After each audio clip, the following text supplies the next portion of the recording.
آج کی نشست کا پہلا سوال ہے کہ میری عمر جو ہے وہ 42 سال ہے۔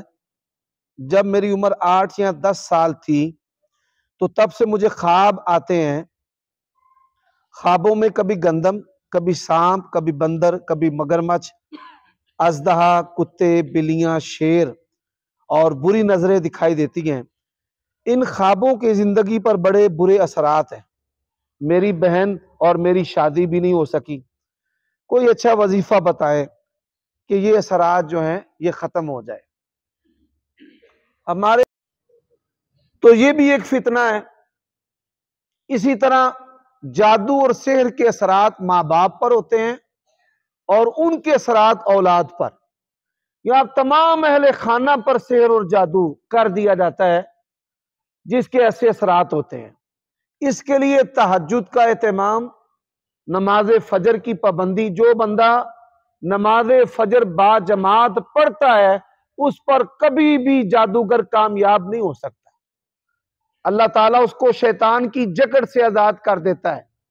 نبی علیہ السلام نے فرمایا شیطان 3 گرے لگاتا ہے، فجر کے لیے اٹھتا ہے تو پہلی گرہ کھل جاتی ہے، وضو کرتا ہے تو دوسری کھل جاتی ہے، نماز پڑھتا ہے تو تیسری شیطان کی گرہ بھی کھل جاتی ہے۔ اصبح نشیطا، تر و تازہ جو ہے وہ اللہ تعالیٰ کے فضل سے صبح کرتا ہے۔ السلام علیکم، میں نے بھیجا بچے کو۔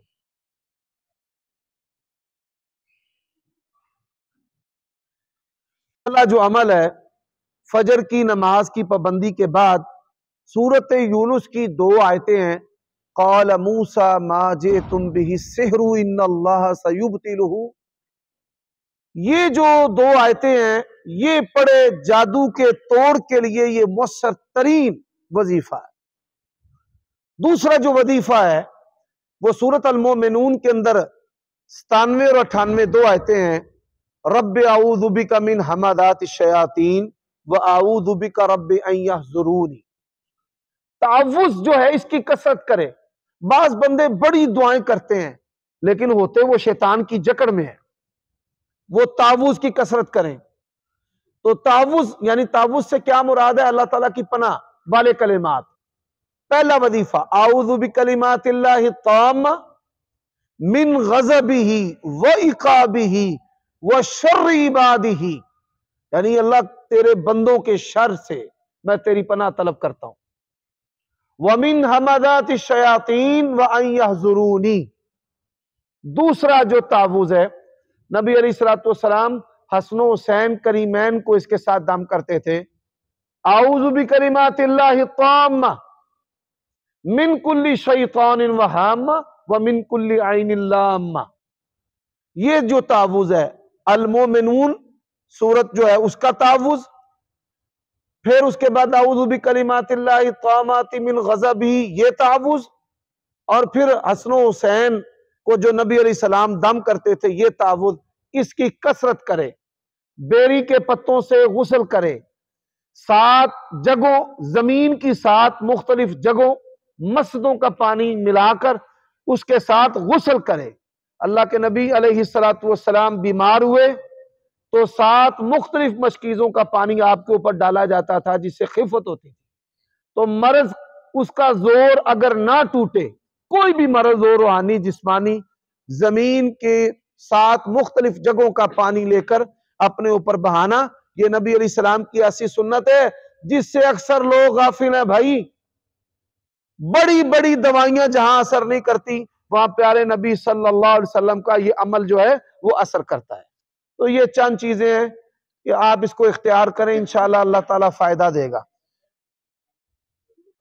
بیری کے پتے ابال کر، بیری جو ہے نا، جن درختوں پودوں کا قرآن حدیث میں خیر کے ساتھ ذکر آتا ہے نا، شیطان اس سے چڑھتا ہے۔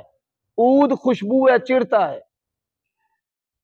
جن بندوں کو شیطان نے پکڑا ہوتا ہے نا، عود عطر لگائیں گے ان کو الٹیاں آئیں گی، سر درد ہوگا عود لگانے سے۔ ایسے ہی بیری کے جو بیری درخت ہے سدر، قرآن حدیث میں اس کا ذکر ہے۔ اللہ تعالیٰ کے سبحان اللہ عرش کے قریب ہے۔ عند سدرۃ المنتہی، واقعہ معراج میں بھی بیری کا ذکر آتا ہے۔ تو بیری کے پتوں سے میت کو بھی غسل دیا جاتا ہے، تو بیری کے پتے ابال کر اس کے پانی سے نہانا، اس سے بھی شیطان بھاگ جاتا ہے بھائی۔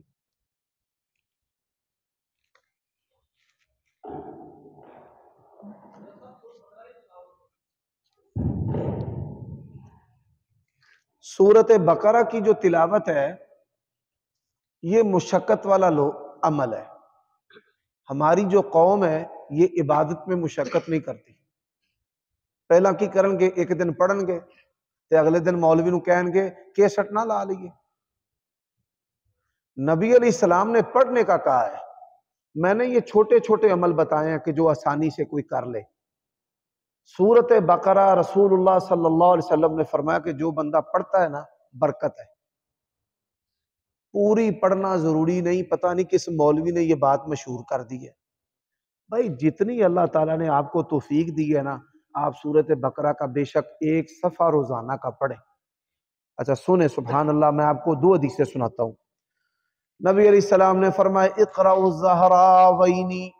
آج خطبہ جمعہ میں یہ بیان ہوا نا، بڑے سارے اعمال ہیں جن کو علماء نے چھوڑ دی ہے، ایک عمل یہ بھی چھوڑ دی ہے۔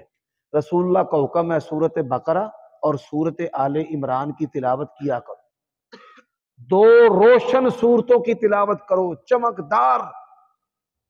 فرمایا قیامت والے دن پڑھنے والے پر سائبان بن جائیں گے، قیامت کی ہولناکیوں میں سائبان، سایہ۔ جس بندے نے گرمیوں کا حج کیا ہے نا، اس کو پتا ہے کہ مینا مزدلفہ میں چھتری کتنی بڑی نعمت ہے۔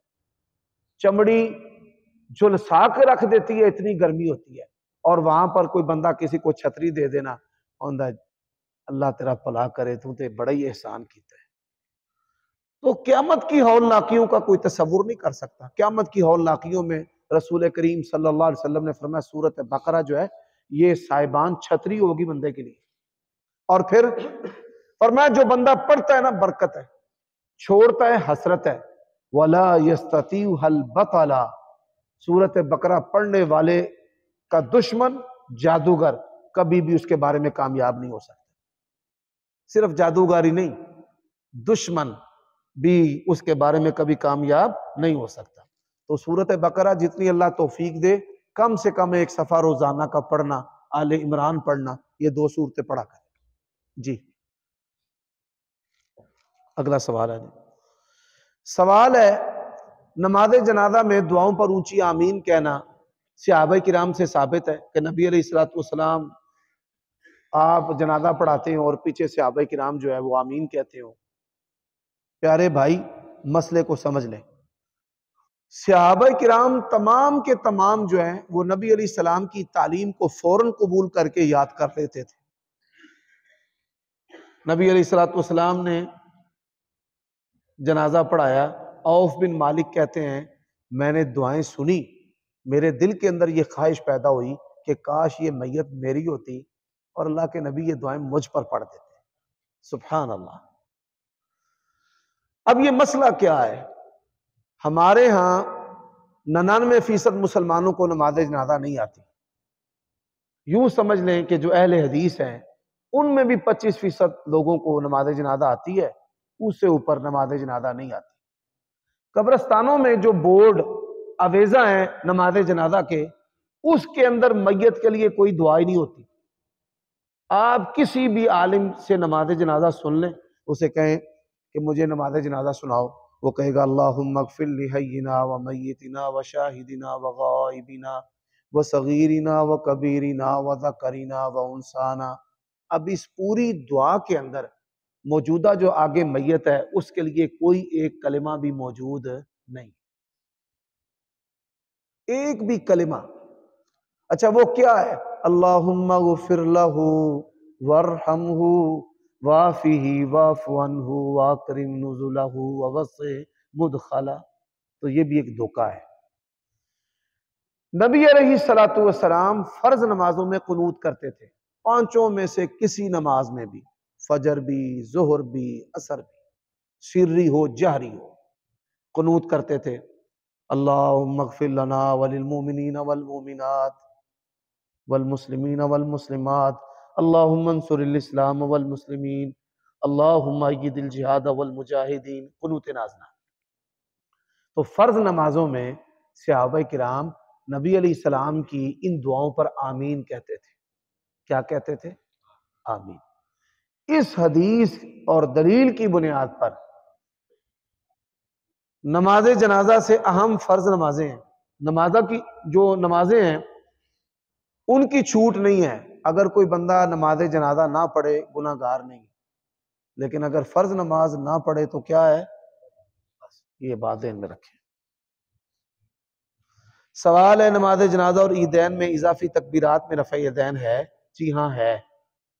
مسند احمد کے اندر حدیث ہے عبداللہ ابن عمر سے کہ رکوع سے پہلے کوئی بھی تکبیر ہوتی نبی علیہ الصلوۃ والسلام اس کے ساتھ رفع الیدین کرتے. عبداللہ ابن عمر سے بھی سنن ابی داود کے اندر اور دیگر تابعین کے آثار جو ہیں وہ موجود ہیں.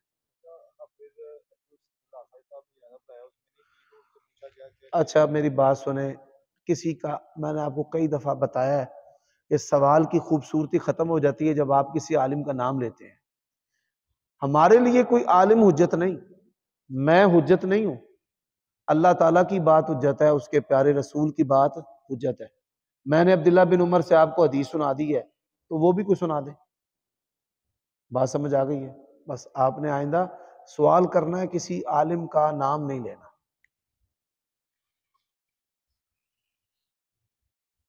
سوال ہے سوشل میڈیا پر عورت تبلیغ کر سکتی ہے؟ بالکل نہیں کر سکتی. عورت جو ہے اس پر تبلیغ عورتوں کے لیے ہے، گھر میں جو اس کی بچیاں ہیں ان کے لیے ہیں. یہ عورتوں کی جو تبلیغی جماعتیں ہیں فتنہ ہے. جو عورتیں سوشل میڈیا پر مبلغات بنی بیٹھی ہیں جائز ہی نہیں ہے. عورت کی آواز کا بھی پردہ ہے. فَلَا تَخْضَعْنَ بِالْقَوْلِ فَيَطْمَعَ الَّذِي فِي قَلْبِهِ مَرَضٌ. اے جڑے مولوی نے 3 نکاح کری پھرتے نے، کئی مولویاں نے 4 چھڑ کے 4 ہو رکھیاں نے، 8 9 10 وہ کیسے نکاح کر لیتے ہیں؟ عورت کے دل میں پہلے آواز اترتی ہے، اسی سراغ سے پورا مولوی اتر جاتا ہے. اس لیے اسلام کے اندر ایسی آوازیں جو ہیں وہ فتنے کا باعث ہے.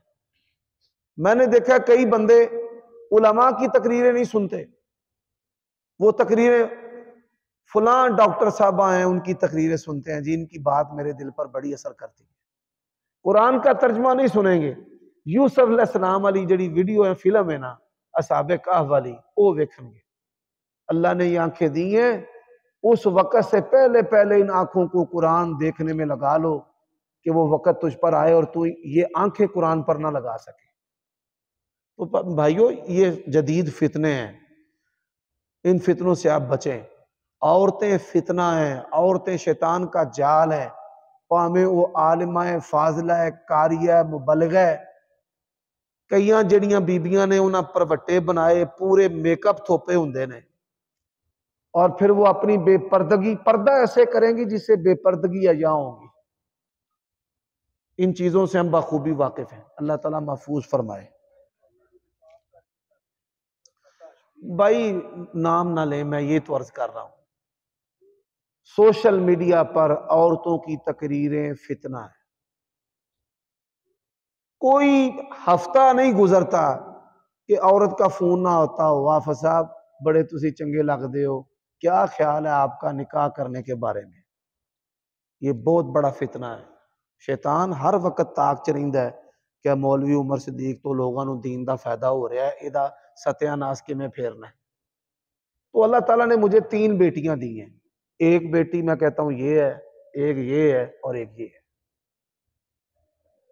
اور جب انسان کی توجہ عورتوں کی طرف ہوگی آخرت کی فکر کدھر گئی؟ جن علماء نے متعدد نکاح کیے ایک تھی پتر بھی کم دا نہیں. میری باتیں بڑی ان کو کڑوی لگتی ہیں، پھر میرے خلاف ہو جاتے ہیں. تعدد نکاح یہ جو ہے یہ ایک جائز عمل ہے، حالات کی بنیاد پر ہوگا کہ ایک آدمی 15 دن کے لیے دوسرے شہر میں جاتا ہے تو وہاں اس کے لیے فتنہ ہے شہوت کا، نکاح کر لیتا ہے. پھر ایک آدمی جو ہے بیرون ملک ہے، زنا سے بچنے کے لیے نکاح کر لیتا ہے. ضرورت کی بنیاد پر جب انسان نکاح کرتا ہے تو اللہ تعالیٰ بھی اس میں برکت کرتا ہے. نبی علیہ السلام سب سے بڑھ کر خوبصورت تھے، بڑی بڑی حسینائیں آپ پر فریفتہ تھیں، لیکن آپ صلی اللہ علیہ وسلم کے سارے نکاح ضرورت کی بنیاد پر ہیں۔ سارے نکاح، ایک بیوی کواری ہے، ساری جو بیویاں ہیں کوئی مطلقہ ہے کوئی بیوہ ہے، تو ایتھے کسے مولوی صاحب نو کسے دیندار نو آکو فلاں بیوہ جڑی ہے انہوں سہارا دین واسطے نکاح کر لے، کوئی بھی نہیں کرتا بھائی، بالکل بھی کوئی قریب نہیں جاتا۔ یہ ایک عمل ہے، فتنہ ہے، اللہ تعالی ہمیں اس سے بچنے کی توفیق دے۔ اپنی بیٹی کوئی مولوی بطور سوکن کے نہیں دے گا، یہ جملہ بھی بڑا کڑوا ہے۔ کسی عالم سے آپ کہیں کہ آپ اپنی بیٹی جو ہے وہ بطور سوکن کے فلاں بندے کو دے دیں، کہے گا نہیں، تو آپ بڑے پچ داڑیاں چوپڑ چاپڑ کے دجا تیجا چوتھا ہون دے ہوئے۔ یہی وجہ ہے نا ہم ذلیل و رسوا ہیں۔ یا ایھا الذین آمنوا لم تقولون ما لا تفعلون، اے ایمان والو، ایسا عمل جو تم کر نہیں سکتے وہ خود لوگوں کو تم کیوں کہتے ہیں؟ اللہ تعالیٰ ہمیں سمجھنے کی توفیق دے۔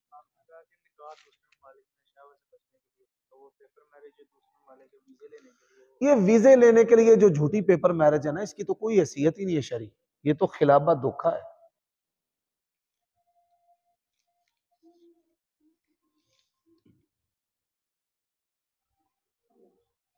سوال ہے اولاد کے علاوہ مرنے والوں کو اور کون گناہ بخشوا سکتا ہے؟ بھائی میت کے اعمال صالحہ، صدقہ جاریہ میت کے لیے ایصال ثواب ہے، یعنی ثواب کا ذریعہ ہے۔ اسی طرح اس کی اولاد ہے، اور اسی طرح جو امت دعا کرتی ہے ربنا اغفر لنا ولاخواننا الذین سبقونا بالایمان اللہم اغفر لحینا ومیتنا وشاہدنا، ہم تمام امت کے لیے دعائیں کرتے ہیں، تو یہی وہ چیزیں ہیں کہ جس سے میت کے گناہ معاف ہوتے ہیں۔ کل 10واں 40واں برسی بدعت فی الدین ہے۔ بہن بھائی ان کی دعا بھی، والدین کی دعا بھی، لیکن اولاد کا ہر نیک عمل اس کا ثواب فوت شدگان کو ہوگا، وہ زندہ بھی ہوں تو پھر بھی ہوگا، وہ دنیا سے چلے جائیں تو پھر بھی ہوگا۔ انگلیوں کے درمیان زخم ہو جانے کی وجہ سے ننگے پاؤں پر مسح ہو سکتا ہے؟ اگر بیماری ہے تو مسح ہو سکتا ہے، اور انگلیوں کے علاوہ جو پاؤں ہے وہ دھو لے، اور انگلیاں جو ہیں ان کے اوپر مسح کر لے۔ علیکم السلام ورحمۃ اللہ۔ صاحب ایک سوال ہے، یہ کلیئر کرتے ہیں کہ عقیقہ جو ہوتا ہے وہ ایک جان دو جان کا ہوتا ہے، تو بڑا جانور بھی کر سکتا ہے ایک ساتھ چھوٹا؟ سوال ہے عقیقہ ایک جان کا دو جان کا، جی جان کا مسئلہ ہی نہیں ہے۔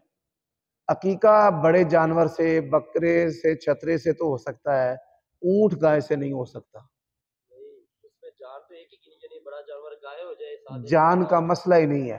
نبی علیہ السلام نے فرمایا ان الغلام شاطان وان الجاریۃ شاۃ، بیٹا ہو تو دو بکریاں، بیٹی ہو تو ایک بکری۔ سیدہ عائشہ رضی اللہ تعالی عنہ کے سامنے کسی نے کہا نا عبد الرحمن بن ابی بکر کو اللہ پتر دے، ہم اونٹ کا عقیقہ کریں گے۔ انہوں نے کہا سنت نبیکم، تمہارے نبی کی سنت تمہارے بیٹے سے بہتر ہے۔ نبی علیہ السلام نے فرمایا بیٹا ہو تو دو بکریاں، بیٹی ہو تو ایک بکری۔ جان والا مسئلہ نہیں ہے، ہاں یہ جنس والا مسئلہ ہے۔ اب اس دور میں بھی چھوٹے جانور سستے مل جاتے ہیں، اس میں قربانی والی شرطیں بھی نہیں ہوتی عقیقے کے اندر۔ ہاں جی،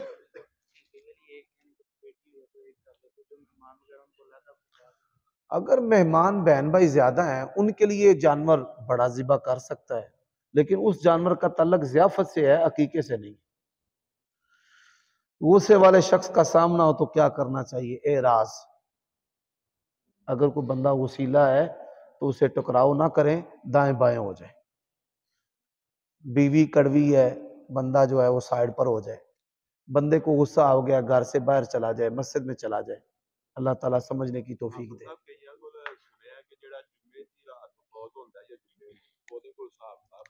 جمعے کی رات یا جمعے کو فوت ہونے والے بندے کے بارے میں بعض روایات تخفیف عذاب کی آتی ہیں، لیکن وہ ضعیف ہے۔ وہ کوئی بندہ کسی دن بھی فوت ہو تو محض دن کی وجہ سے اس کی بخشش نہیں ہونی، اعمال کا اس کے ساتھ تعلق ہے۔ جی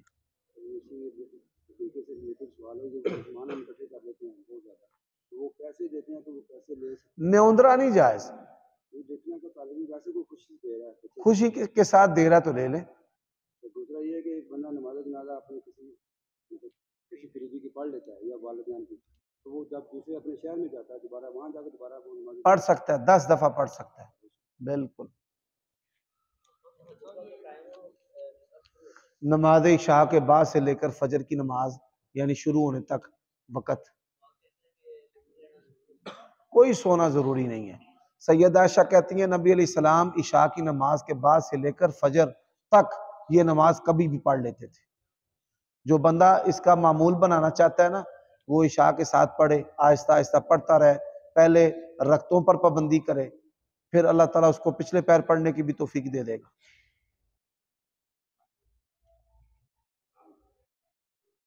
یار یہ کئی سوال ہیں جو کئی دفعہ ہو چکے ہیں، ہر مجلس کے اندر ایک سوال بار بار کرنا، بعض لوگ ایسے ہوتے ہیں جو بات کو سمجھتے نہیں ہیں، پھر وہ فتنہ بن جاتا ہے۔ یہ داڑھی کے بارے میں سوال ہے، سرخ رنگ کا کپڑا ڈالنا جائز ہے؟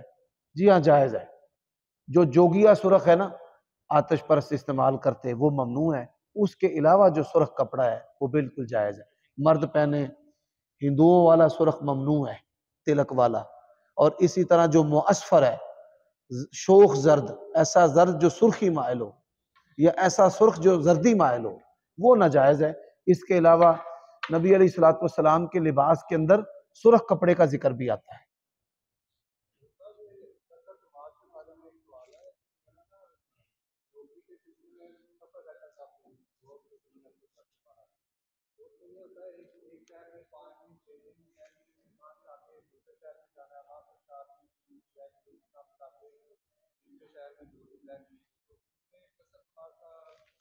سوال ہے، ملازمت ایسی ہے کہ مختلف شہروں میں جانا پڑتا ہے، کسی شہر میں 2 دن، کسی میں 5 دن، ایسی صورت میں 2 دن، 5 دن، 10 دن آپ شہروں میں جاتے ہیں، کاروبار کرتے ہیں، سفر کرتے ہیں، ملازمت کرتے ہیں، تو نماز قصر ہے، نماز جو ہے وہ قصر ہے۔ عبداللہ ابن عباس نبی علیہ الصلوۃ والسلام سے بیان کرتے ہیں، آپ نے مکہ قیام کیا، 18 دن تک قصر کی ہے، اور اسی طرح آپ صلی اللہ علیہ وآلہ وسلم کے اس عمل کی وجہ سے عبداللہ ابن عباس کا بھی فتویٰ تھا کہ 17-18 دن جو ہے وہ انسان سفر کے دوران کسی جگہ پر ٹھہرے تو قصر ہے، لیکن نہ ٹھہرنے کی صورت میں جیسے کہ آپ بیان کر رہے ہیں، اس کا کوئی تعین نہیں ہے، حد نہیں ہے، آپ مختلف شہروں میں جاتے رہیں، قصر پڑھتے رہیں، لیکن اگر آپ کو جماعت ملتی ہے تو جماعت کو ضرور اختیار کریں۔ 3 دن مسافر کے لیے قصر، اس کی کوئی دلیل نہیں ہے، یہ فقہ حنفی کا فتویٰ ہے، شرعاً اس کی کوئی دلیل نہیں ہے۔ جی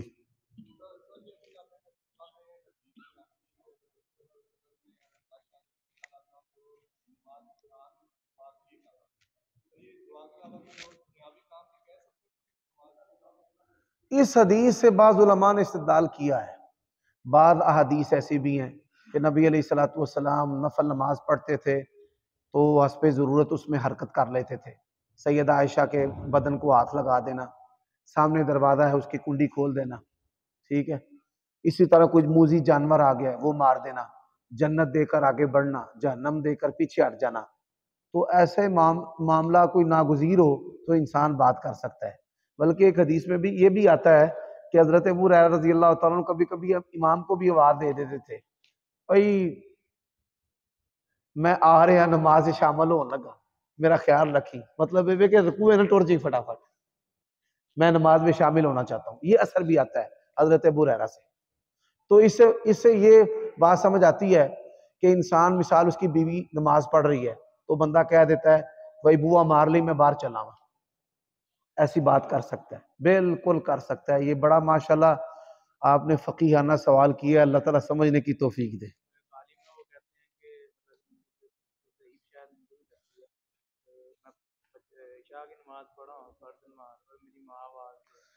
فرض نماز کے اندر نبی علیہ الصلوۃ والسلام کا یہ کہنا کہ میری ماں مجھے آواز دے، یہ تو روایت ثابت نہیں ہے۔ فرض نماز کے اندر رسول اللہ صلی اللہ علیہ وسلم بلائیں تو امتی کے لیے، مقتدی کے لیے جانا فرض ہے۔ یا ایھا الذین آمنوا استجیبوا للہ وللرسول اذا دعاکم۔ اور نوافل کے اندر اگر والدین آواز دیتے ہیں تو آپ نماز توڑ سکتے ہیں۔ آپ کا والد یا والدہ یہ کہنا مجھے جوتا دے دو تو آپ نماز توڑ دیں، ان کو جوتا پیش کریں۔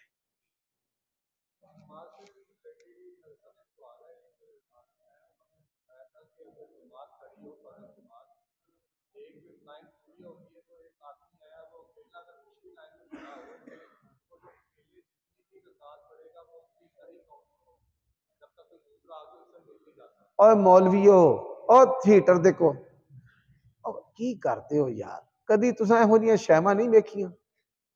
لوگ پھر صحیح آندے نے بھئی اللہ مولویوں تو بچا لے، اے جے آ گیا وے اے نہ تہاڈا عمل ویکھ کے اگلے جمعے نوں کوئی لائے ہی نہ، تہاڈی تھلے بوو ٹل جاؤ۔ اوتھے بھی بچے چادراں لئیاں نے تے اگ نہ لگ جے بھائی، اگ فتنہ ہے، اس کے نیچے بیٹھیں، بیٹھنے کی ممانت نہیں ہے لیکن ہاتھ لگانے کی ممانت ہے، نقصان ہوگا یار۔ اچھا مفتی صاحب میرا ایک سوال ہے، جی ایک بندے نے ایک شخص کے اوپر جھوٹا الزام لگایا ہے، ابھی وہ کہتا ہے کہ مجھے گواہی چاہیے اس الزام کے بابت کہ آپ بے گناہ ہو، اور وہ بندہ کہتا ہے جس نے الزام لگایا کہ گواہی میری مرضی کے مطابق آیا کہ جس کے اوپر الزام لگا ہے وہ گواہی دے گا اپنی صفائی کی۔ سوال ہے کہ ایک آدمی الزام لگانے والا ہے بالکل اور ایک ملزم ہے۔ بالکل الزام لگانے والا ملزم کو کہتا ہے جس پر الزام لگایا گیا ہے کہ تو اپنی صفائی میں گواہی دے، یہ ضابطہ غلط ہے۔ جو الزام لگانے والا ہے وہ گواہیاں دے گا ملزم کی مرضی کی۔ ممن ترضون من الشہداء، پسندیدہ بندے گواہ کہ جس پر اس نے الزام لگایا نا وہ اسے کہے کہ بھائی تیرے جو الزام ہے اس کے گواہ پیش کر، سکہ اچھے معتبر بندے۔ اگر وہ پیش نہ کر سکے تو جو ملزم ہے اس پر صفائی کے لیے قسم ہے، اس پر صفائی کے لیے کیا ہے؟ قسم ہے۔ یہ ہماری عدالت، یہ مجرمانہ جو عدالتیں ہیں نا پاکستان کی، یہ کئی دفعہ رنگ اپنا بدل جاتی ہیں۔ ملزم کو کہتی ہیں کہ تو اپنے گواہ پیش کر، تو اپنی صفائی پیش کر۔ بھائی اس نے صفائی کے لیے قسم دینی ہے، الزام لگانے والے نے گواہ پیش کرنے ہیں۔ ٹھیک ہے جی؟ کا سوال یہ تھا کہ جس نے الزام لگایا نا وہ کہتا ہے ملزم کو کہ جو میری پسند کے بندے ہیں نا ہاں ان سے گواہی لو۔ نہیں ایسا یہ نہیں، ان کا سوال ہے، ایسا نہیں، یہ میں بات نوٹ کر رہا ہوں۔ یہی میں کہہ رہا ہوں کہ ملزم کے ذمہ گواہ ہے ہی نہیں۔ وہ جو ملزم ہے اس کو کہتا ہے کہ میری پسندیدہ گواہ جو ہے وہ تو قبول کر۔ ہاں بالکل نہیں، وہ کہتا ہے جس نے الزام لگایا ہے نا وہ کہتا ہے کہ گواہ کے بندے میری مرضی کے ہوں گے، ٹھیک ہے، وہ گواہی دیں گے، حالانکہ ملزم اپنی صفائی پیش کرنے کے لیے اس کے پاس کیا وہ اختیار ہے۔ وہی بات ہے جو میں نے کی ہے۔ ہاں ٹھیک ہے۔ مجبوری کے تحت کیا لڑکا اپنی والدہ کے کپڑے بدل سکتا ہے؟ جی ہاں بدل سکتا ہے۔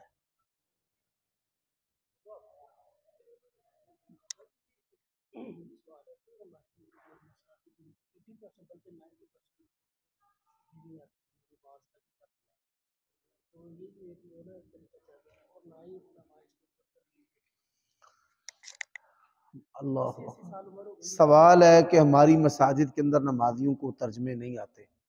ہمارے علماء ان کے جو مطمع نظر ہیں وہ بدل چکے ہیں۔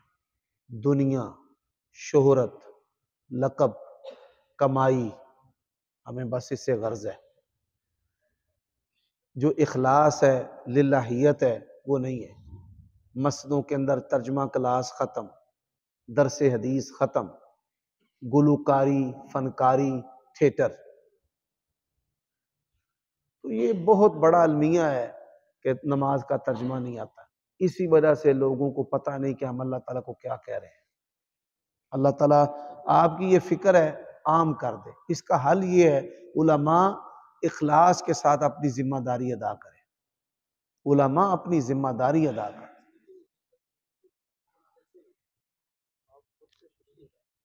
سب سے پہلی جو چیز ہے میں یہ سمجھتا ہوں میں نے اپنے بچوں کو، میں خود اپنے بچوں کو قرآن سکھاتا ہوں، نماز سکھاتا ہوں، میں قاری صاحب کا اعتبار نہیں کرتا۔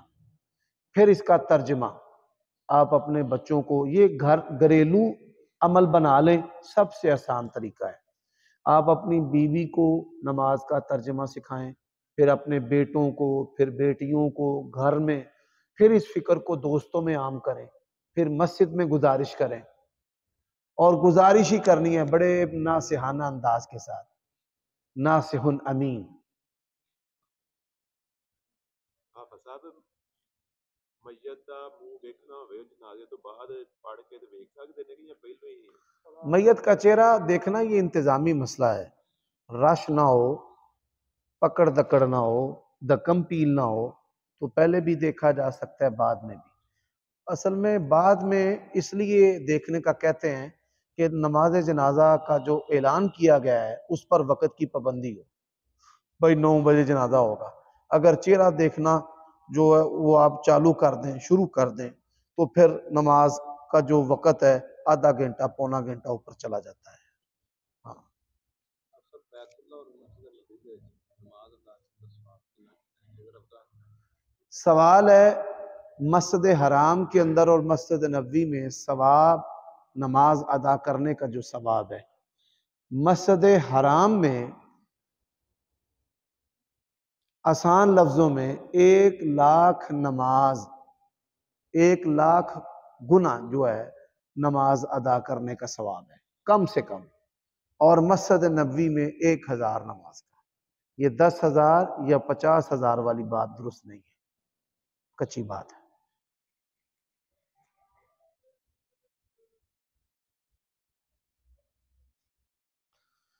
یہ جو سوال ہے عمر بن خطاب رضی اللہ تعالیٰ عنہ کی مونچھوں کا، کہ وہ بڑی تھی اور غصے میں وہ مونچھوں کو تاؤ دیا کرتے تھے، مصنف ابن ابی شیبہ اور دیگر احادیث کی کتابوں میں موجود ہے، اور اس کی سند بالکل صحیح اور درست ہے۔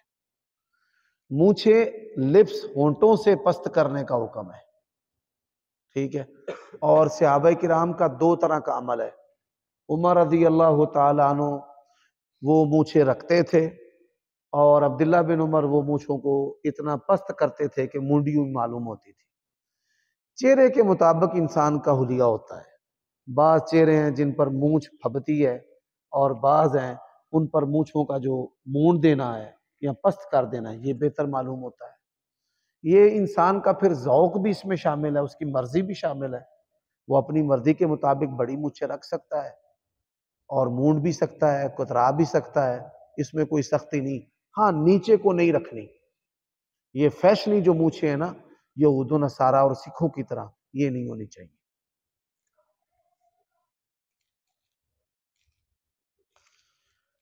کاش کا لفظ استعمال، کاش میں یہ کام نہ کرتا، کاش میں وہاں نہ جاتا تو نقصان نہ ہوتا، کاش میں بچے نو سودا لین نہ کل دی تے میرا بچہ نہ مردا، ایسا کلمہ شیطان ہے کہ لو اور کاش اور ایسے اور ویسے۔ قُل لَن يُصِيبَنَا إِلَّا مَا كَتَبَ اللَّهُ لَنَا، وہی ہوگا جو اللہ تعالیٰ کو منظور ہوگا۔ جی، یہ شیطان کا کلمہ ہے، باقی سوال بعد میں یاد۔